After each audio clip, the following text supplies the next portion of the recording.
I still remember the heat from the stage lights. Not the warm kind, the kind that makes your skin feel exposed, like the truth is already trying to crawl out of you. The room was packed. Hundreds of faces. Cameras. A live stream counter in the corner of the screen, climbing like a heartbeat. And there she was in the front row, my wife, smiling like a saint. Claire. My hand was holding a microphone, but my other hand was shaking so hard I had to press it against the side of the podium. I could feel the sweat inside my suit jacket. My mouth was dry, yet my chest was full of something heavy, because I wasn't there to celebrate. I wasn't there to thank anyone. I was there to end her, not with fists, not with rage, with the truth. And the crazy part? Just weeks earlier, I would have taken a bullet for her. I would have sold my last breath to keep her alive, because she told me she had cancer. When Claire first said the word, it felt like the world stopped. Cancer. That word doesn't just land in your ears.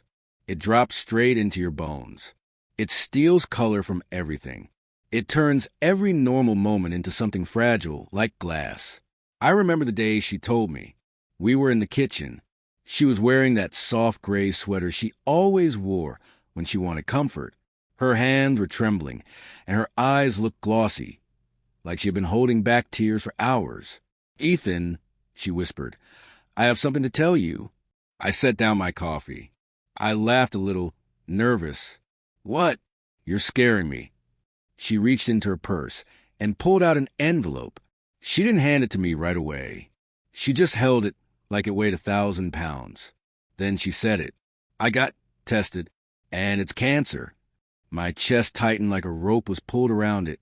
I remember standing up so fast my chair scraped the floor. No, Claire, what do you mean?" Her face crumpled perfectly. Her breath hitched. Tears rolled down her cheeks in slow, believable lines. "I didn't want to tell you until I knew," she said. "I didn't want to break you." And that sentence made me believe her even more, because it sounded like love. I hugged her so tight she could barely breathe, and I didn't even realize I was crying until my face was wet. From that moment on, my life wasn't mine anymore. It became hers. Every decision, every dollar, every hour. I took on extra work. I stopped seeing friends. I started reading medical websites late at night until my eyes burned. I memorized words I never wanted to know. Chemo, scans, stages. And the whole time, Claire played the part like she was born for it.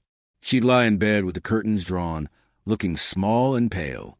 She'd text me from appointments saying, "Babe, I'm scared." She'd hold my hand at night and whisper, "Promise me you'll be okay when I'm gone." And I promised. I promised her everything. But what she didn't know, what she couldn't see behind my tears and panic, was that I was starting to notice the cracks. Little things at first. Things you ignore when you're terrified of losing the person you love. But those cracks, they don't stay small. They spread. And one night, I saw something that made my blood run cold.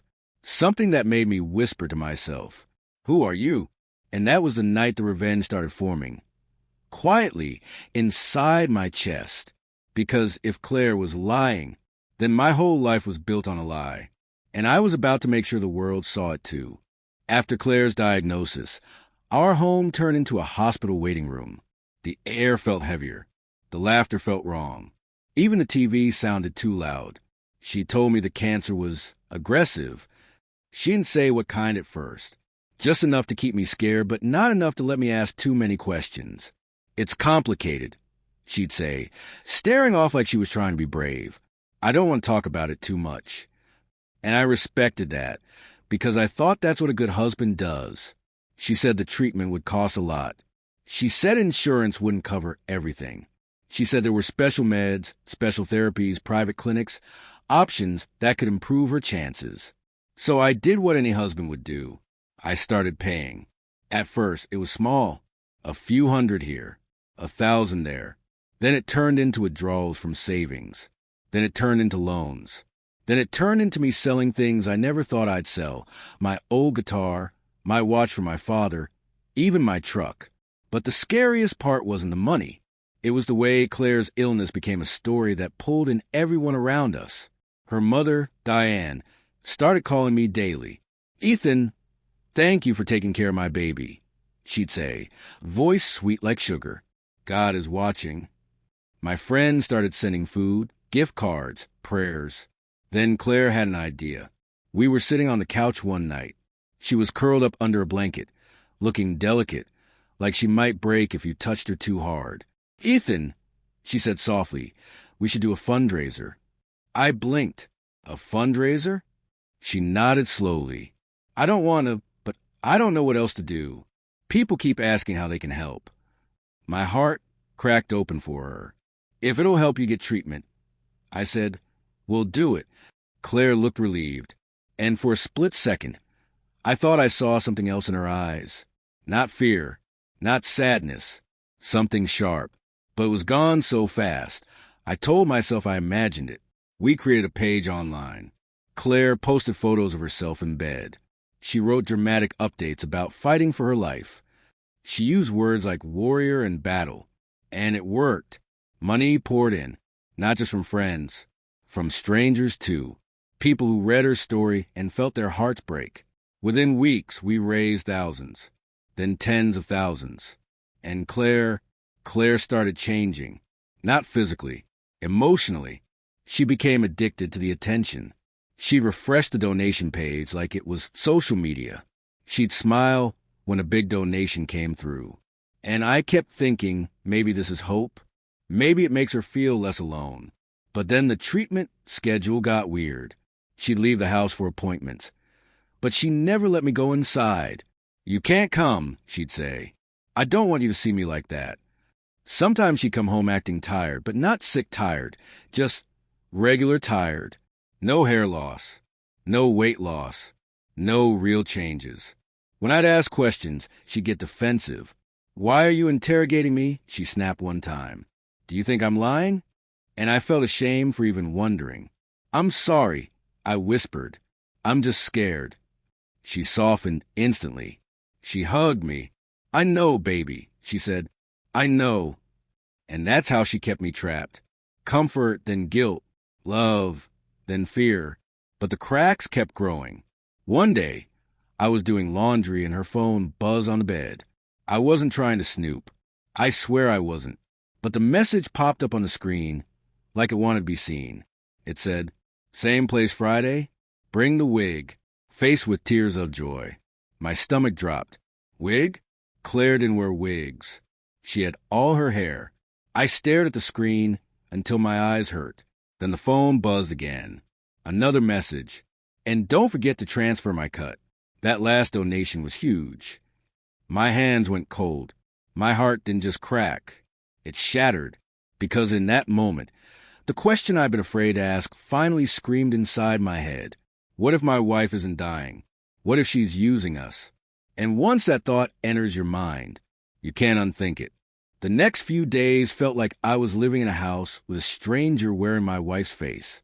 I still kissed her forehead, still asked how she felt, still held her hand at night. But inside I was watching, listening, measuring every word. Claire noticed a change, of course. She always did. She was good at reading people.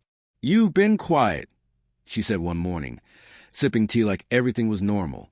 "I'm just tired." I lied. She reached across the table and touched my hand. "You're not doubting me, are you?" she asked, voice soft but eyes sharp. I forced a smile. "Of course not." But the moment she left the room, I felt sick. Because I wasn't just doubting her now. I was investigating her. And I hated myself for it. But I hated the idea of being fooled even more. So I started with the simplest thing. Her appointments. Claire said she went to a private clinic across town. She said it was special, not like a normal hospital. One Tuesday, she grabbed her purse and keys and said, "I'll text you when I'm out." I nodded. "Okay, drive safe." She kissed my cheek, and then she was gone. The moment her car disappeared, I grabbed my jacket and followed. I didn't feel like a hero. I felt like a criminal. But my gut was louder than my guilt. I stayed back, far enough so she wouldn't notice.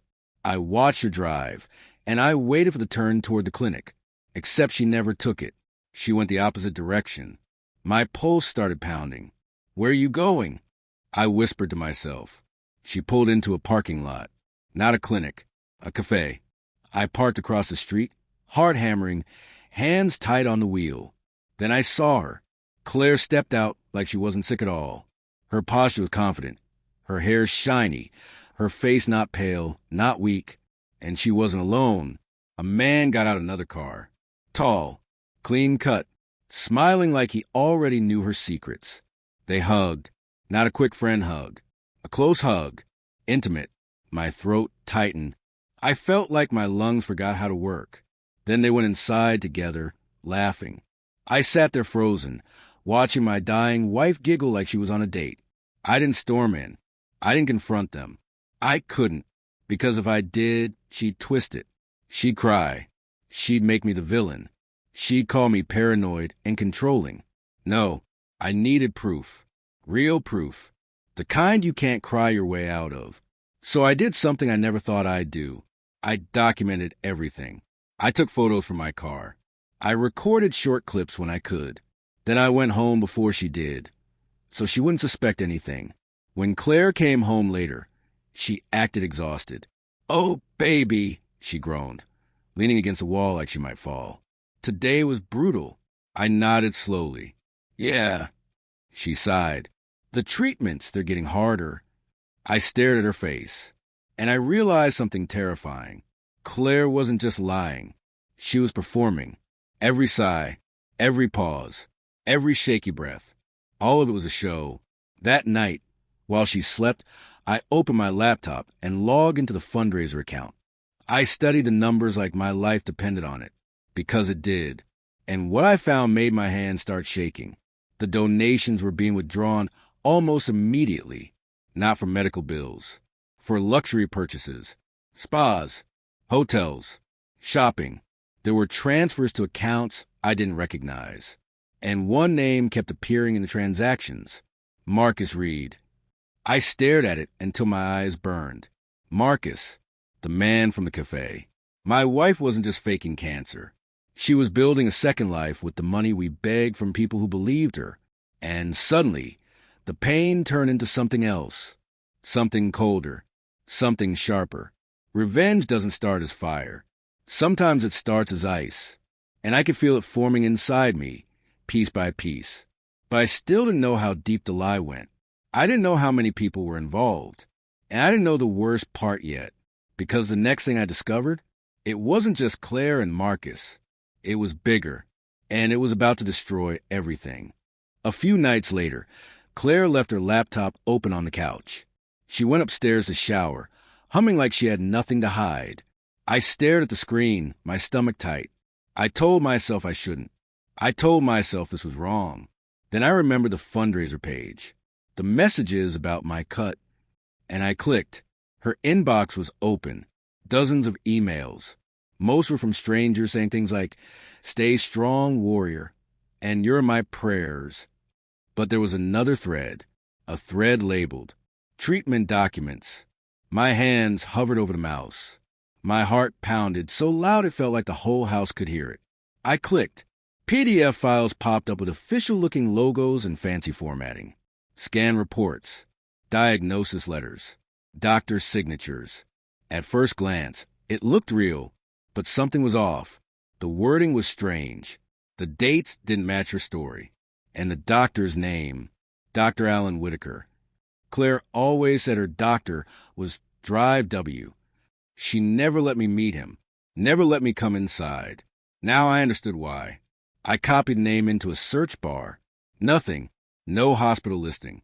No medical license record. I tried a wider search. Still nothing. My throat went dry. "Okay," I whispered. "Maybe he's new. Maybe it's a private clinic." So I searched the clinic name Claire had mentioned. And there it was, a clinic across town. But when I clicked their website, my stomach dropped. The clinic was real. But Dr. Alan Whitaker wasn't listed anywhere. Not on staff. Not on reviews. Not in any directory. I felt dizzy. It was like finding out the ground under your feet was fake. like your whole world was built on cardboard. Then I looked closer at the documents. The logo in the corner looked slightly blurry, like it had been copied. The signature line had the same exact signature on every page, like it had been pasted. I zoomed in, and my hand started shaking. There was a faint watermark on the PDF, a watermark from a free template website. I leaned back, staring at the screen like it had just slapped me. Claire didn't just lie. She forged. She created an entire fake medical reality, with fake documents, fake doctors, fake treatments. And I realized something else in that moment. She was good at this. Too good, meaning she'd done it before, or she planned it for a long time. I heard the shower turn off upstairs. Panic hit me. I closed everything quickly, trying to act normal. But my mind was racing. If the documents were fake, then the fundraiser was theft.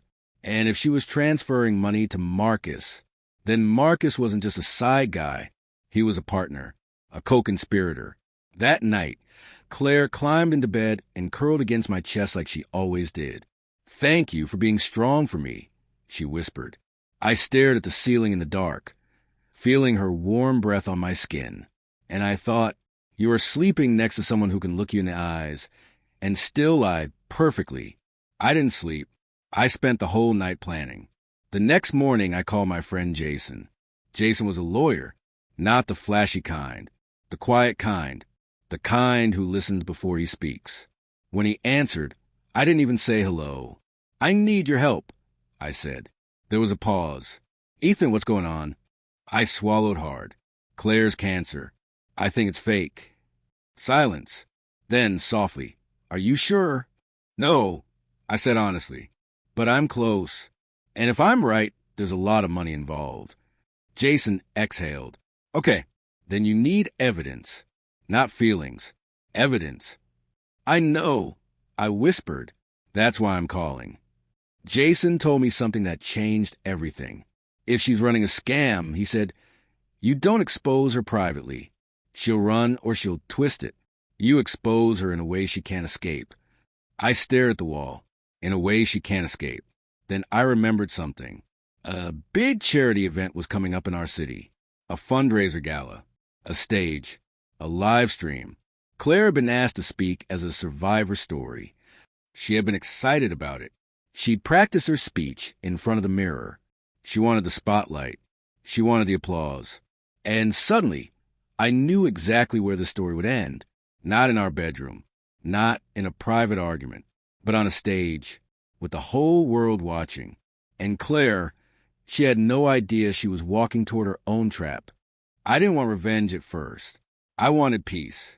I wanted the truth to come out quietly so we could handle it like adults. But then I thought about the messages from strangers. The old woman who donated her grocery money. The co-worker who gave up her vacation fund. The friend who cried while hugging Claire, believing she was dying. And I realized something. Claire didn't just betray me. She betrayed kindness. She weaponized people's hearts. And that made my decision simple. If she wanted performance, I'd give her one. A performance she'd never forget. Step one was evidence. Jason helped me organize everything.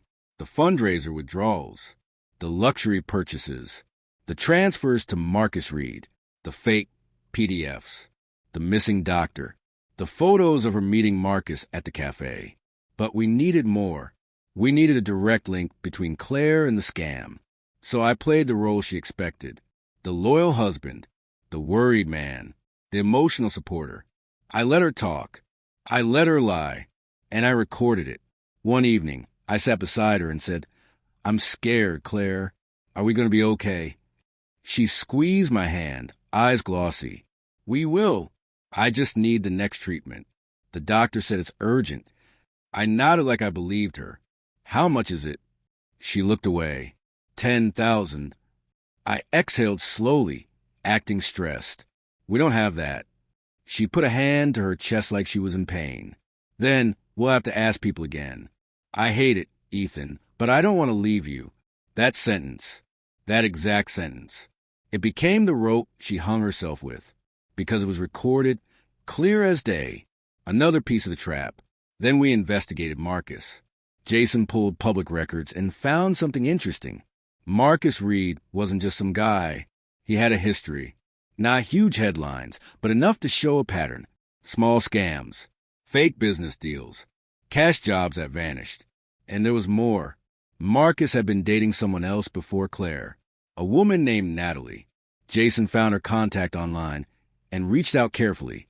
Natalie agreed to meet. When I sat across from her in a quiet diner, she looked tired. Not physically, emotionally, like someone who had been lied to too many times. She stared at me for a long moment and then asked, "You're the husband, right?" I swallowed. "Yeah." Natalie laughed, but there was no humor in it. He told me Claire was his cousin. My jaw tightened. Natalie leaned in. "They've been doing this for a while. Ethan, Marcus finds someone with money or a good image. Claire plays the innocent face. They take what they can." My stomach churned. "How do you know?" I asked. Natalie pulled out her phone and showed me old messages. Marcus bragging, laughing, talking about easy donors and sad stories. Then Natalie looked me dead in the eyes and said something that made my skin go cold. "They love big moments," she whispered. "They love public sympathy. They get off on it. Public sympathy. Stage. Live stream. Claire's upcoming speech." It wasn't just the perfect place to expose her. It was exactly where she felt strongest, which meant it would hurt the most. So we planned it. We didn't tell anyone the real reason. We told the event organizers I had a surprise tribute from my wife. They loved it. They thought it was romantic. They gave me time on the stage right after Claire's speech. Claire was thrilled. "I can't believe you're doing this," she said, smiling wide. I smiled back. "Anything for you," I said. And I meant it, just not the way she thought. We prepared slides. We prepared receipts. We prepared screenshots and videos. Jason arranged that everything would also be backed up. So if someone tried to shut off the screen, the live stream would still catch it. And the night before the event, Claire stood in front of the mirror in a white dress, practicing her survivor speech. She looked beautiful. She looked confident. She looked like a liar. She turned to me and said, "Tomorrow is going to change everything." I nodded. "Yes," I said softly. "It is." Because tomorrow, the story she created was going to become the story that destroyed her. The gala was the kind of place that smelled like expensive perfume and fake smiles. Crystal glasses, soft music, people in suits pretending the world was perfect. And in the middle of it all, Claire. She walked into the room like royalty, her white dress flowing, her hair shining under the lights. People rushed to her. "Oh, Claire, you're so brave. We've been praying for you. You're an inspiration." Claire smiled, hugged, touched shoulders gently, like she was a gentle soul carrying a heavy burden. I watched it all, standing a few feet away. Every hug felt like a knife. Every compliment felt like poison, but I kept my face calm. I had learned something over the past weeks. The best revenge doesn't look like rage. It looks like patience. Then the host announced the speeches. My heart started pounding. Claire squeezed my hand. "You okay?" she whispered. I leaned in, kissed her cheek, and said, "I'm proud of you." And for a second, I saw her eyes soften like she believed it, like she thought she had won. We sat at our table near the front. The stage lights glowed. The cameras moved into position. The live stream began. Claire stood up when her name was called. The room erupted in applause. She stepped onto the stage, took the microphone, and paused like she was overwhelmed. Then she did what she did best. She performed. "My name is Claire," she began, voice trembling. "And 2 months ago, I thought my life was over." Gasps. Sympathy. She continued, painting a picture of suffering and courage. She talked about waking up afraid, about losing hope, about fighting every day. She even looked down at me at one point, eyes watery, and said, "My husband, Ethan, he saved me. He carried me when I couldn't carry myself." People turned to look at me. Some smiled. Some nodded with admiration. I felt my stomach twist. Because I wasn't being honored. I was being used. But I stayed still. I didn't flinch. Claire's speech grew more dramatic. She described treatments and doctor visits. She described her fear of leaving this world. And then she said the line that almost made me stand up right there. If you have ever donated, if you have ever helped, you are the reason I'm still here. The room clapped. Some people wiped tears. Claire finished with shaky breath and whispered, "Thank you for keeping me alive." Standing ovation. People rose to their feet like they were witnessing a miracle. Claire bowed her head, smiling humbly. Then she walked off stage and came straight to me. She wrapped her arms around my neck and whispered, "I did it."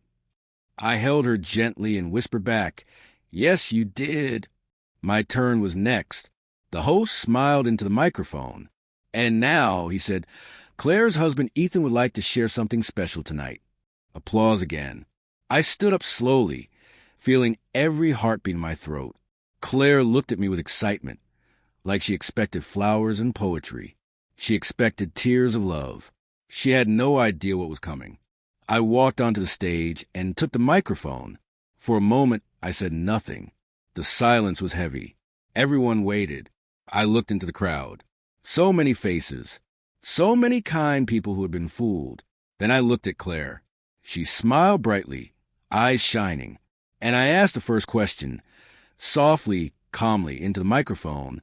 "Have you ever looked at someone you love and realized you don't know them at all?" The room quieted. Claire's smile flickered. I continued, voice steady. "I'm here tonight because I want to talk about courage, about truth, and about what happens when trust is used like a weapon." Claire's eyes narrowed slightly. I turned toward the big screen behind me. "And I want to show you something." Claire sat up straighter in her chair. I clicked the remote. The screen lit up, and the first image appeared. Not a hospital, not a doctor, but a screenshot of a bank transfer from the fundraiser account to Marcus Reed. The crowd went silent.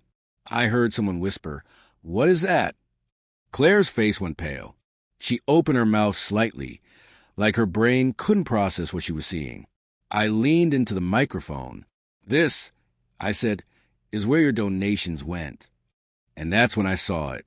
Claire's hands gripping the edge of the table, her breathing quickening, her perfect performance finally cracking, right in front of everyone.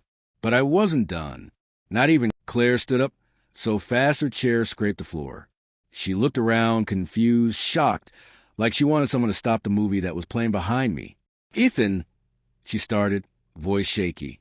I lifted a hand, calm, not angry. "Please," I said into the microphone, still looking at the crowd. "Let me finish." The screen behind me changed again.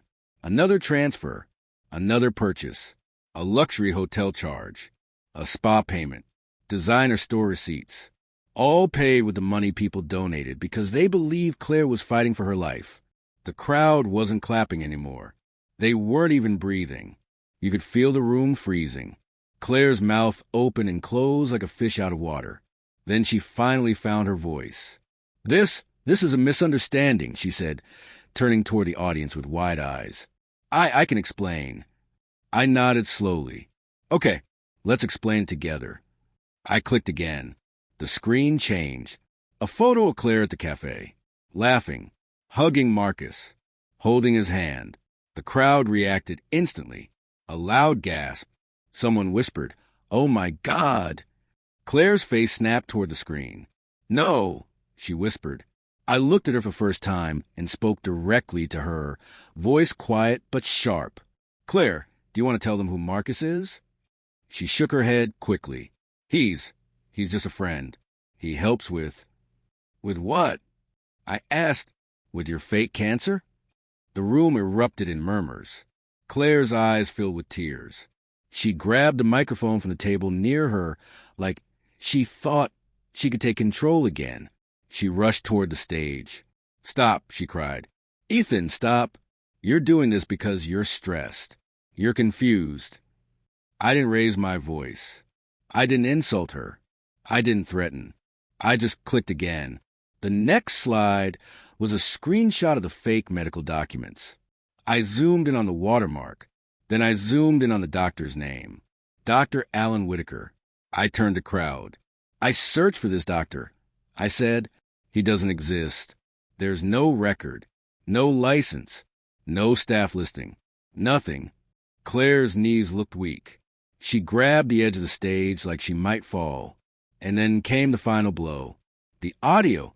I played the recording from my phone through the sound system, clear and loud. Claire's voice filled the room. We'll have to ask people again.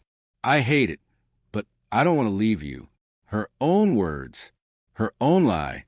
The crowd stared at her like she was something they couldn't recognize anymore. Claire began shaking her head violently.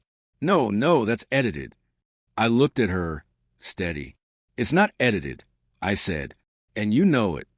She turned to the audience, tears pouring now, hands shaking.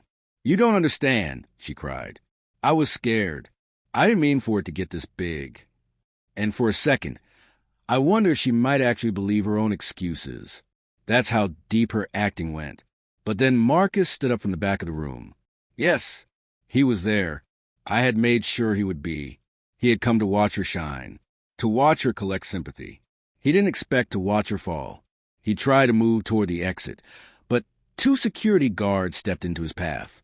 Jason had arranged that too. Marcus froze. The crowd turned to look. Claire's eyes locked onto him. And in that moment, the truth hit her like a slap. She wasn't in control anymore. She wasn't the star anymore. She was a headline. Claire screamed, Marcus, do something. Marcus didn't.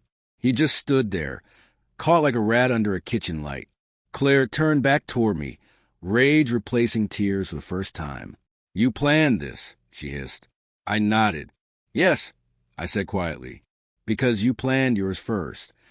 The host approached, pale and shaken, whispering about calling authorities. People started shouting, Give the money back. How could you do this? My sister donated. Claire covered her face, sobbing dramatically again, trying to summon sympathy. But sympathy has a limit, and when you burn it all that's left is silence. I stepped back from the microphone and took one long breath. Then I spoke the words that ended it. I loved you enough to die for you, Claire, and you used that love to steal. Claire's face collapsed, and for the first time, she had no line to say. The gala ended in chaos, but the truth didn't end there. It spread, fast. The live stream had been recording the entire time, and within hours, clips were everywhere. People were sharing it, reacting to it, replaying her lies like they couldn't believe a person could do that. Claire and Marcus were questioned that night. I'm not going to pretend it was satisfying in a movie way. It wasn't some clean ending with dramatic music and instant justice. It was messy. Real life always is. But justice did start moving. The fundraiser platform froze the account. The remaining money was locked. Investigators got involved. Donors were contacted. Statements were collected. Claire tried to call me that night, over and over. I watched the phone light up. Claire, Claire, Claire. I didn't answer. Because what could she say now? That she was sorry? That she didn't mean it? That it went too far? She meant it every time she smiled at someone's pity. She meant it every time she took money from a stranger's kindness. She meant it every time she climbed into my arms and whispered fear like a lullaby. 2 days later, Diane, her mother, showed up at my door. She looked like she hadn't slept. Her face was tight with anger and shame. How could you do that to her? She snapped like I was the one who lied. I didn't argue. I didn't shout. I just looked at her and said, ask her why she did to all of us. Diane opened her mouth, then closed it, because deep down she knew. Either she knew, or she didn't want to admit she raised someone capable of this. Claire tried one last move.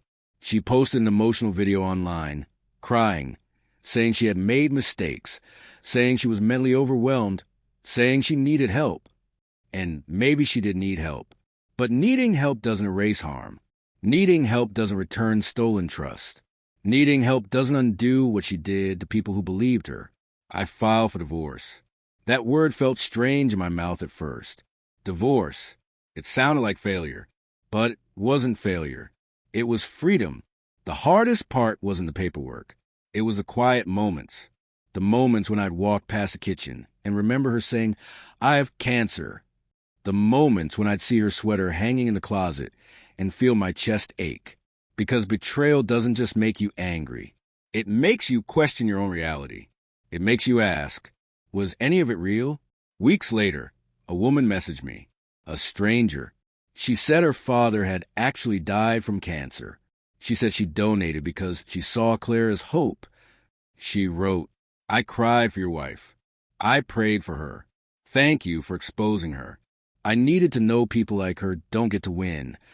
I stared at that message for a long time, and that's when I realized something important. My revenge wasn't about humiliating Claire. It was about protecting everyone she would have hurt next. Because people like her don't stop when they get away with it. They level up. They get bolder. They get smarter. They find new victims. And now she couldn't. Not easily. Not quietly. Not anymore. I moved into a smaller place for a while. I rebuilt my savings slowly. I reconnected with friends I had pushed away during the cancer months. And the strange thing is, once the lie was gone, I started to breathe again. Not because it didn't hurt, but because the uncertainty was over. Pain with truth is easier than comfort built on lies. Claire tried to take a lot from me. Money, time, trust, peace. But she didn't take my ability to stand up. And she didn't take my voice. Because that night on that stage, I didn't just expose her. I found myself again. Here's what I learned from all of it. Love can make you blind. Not because you're weak, but because you're human. When you love someone, you want to believe them. You want to protect them. You want to carry their pain so they don't have to. And the scary part is, the wrong person will use that. They will study your kindness like it's a map. They'll learn what makes you feel guilty. They'll learn what makes you stay. They'll learn how to cry at the right moment, how to soften their voice, how to turn your questions into attacks. And if you're not careful, you'll start apologizing for noticing the truth. So here's the lesson I want you to take from my story. Compassion is beautiful, but it needs boundaries. Being loyal is powerful, but it should never come at the cost of your self-respect. And trust? Trust should be earned, not demanded. If someone makes you feel guilty for asking simple questions, pay attention. If someone keeps everything private, but asks you for money, pay attention. If their story always makes them the victim, and you the saver, pay attention. Because real love doesn't punish you for wanting clarity. Real love doesn't need fake documents. Real love doesn't feed on sympathy. Claire wanted a spotlight. She wanted applause. She wanted to be seen as a brave woman fighting a battle, but she forgot something. Spotlights don't just shine on heroes. They also reveal villains. And the truth has a way of finding the stage, even if it takes time. So if you're watching this and you've ever been fooled, used, betrayed, I want you to remember this. You're not stupid for loving. You're not weak for believing. You're strong for learning. And sometimes the best revenge isn't destroying someone. It's refusing to be their victim ever again. Because the moment you choose truth over comfort, that's the moment you take your power back.